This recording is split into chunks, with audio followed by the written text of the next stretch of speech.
Bila saja. Alhamdulillah waan nu bareech. Dasa deemuu jirra. Miil tokko nuu fayye miil tokko deemuu jirra. Gaaffii lama nuu guute Oromoon nam taati. Ayyee.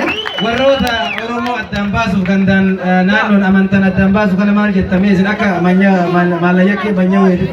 Allah kiyya maalaka banyawe maalta? Maalaka banyawe waa duuba beeka dur deema dub beema.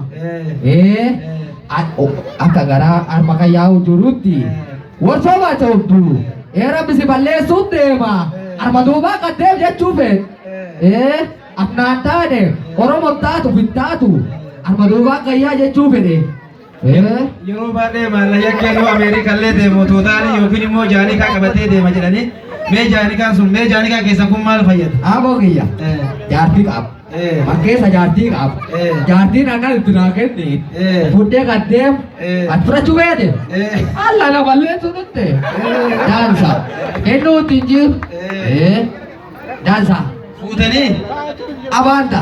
Jaartiin makkeessaan ari'uu jirti. Kiyya naamanuu beektu. Kiyya kan naamaan. Manaan gadaqee kan buluutti hin qabu. Haadha manaa dabalachuu eddanii mallayyakeen haadha manaa dabalachuu eddaa jedha. Dabalachuu fee. Ayyee.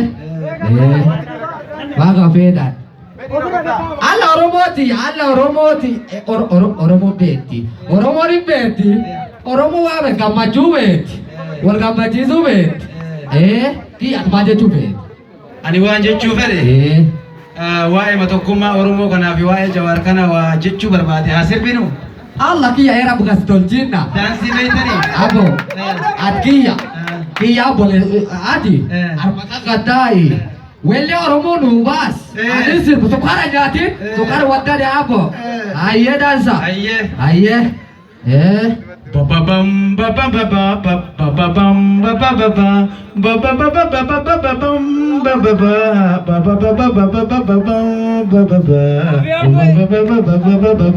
bababa bababa.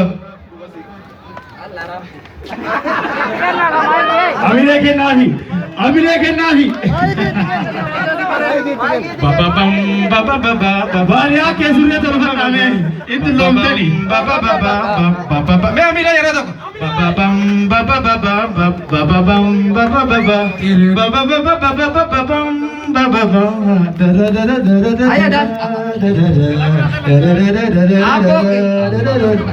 hanga fete nu hitulle hanga fete nu jeftulle bilashuma motoma jawarima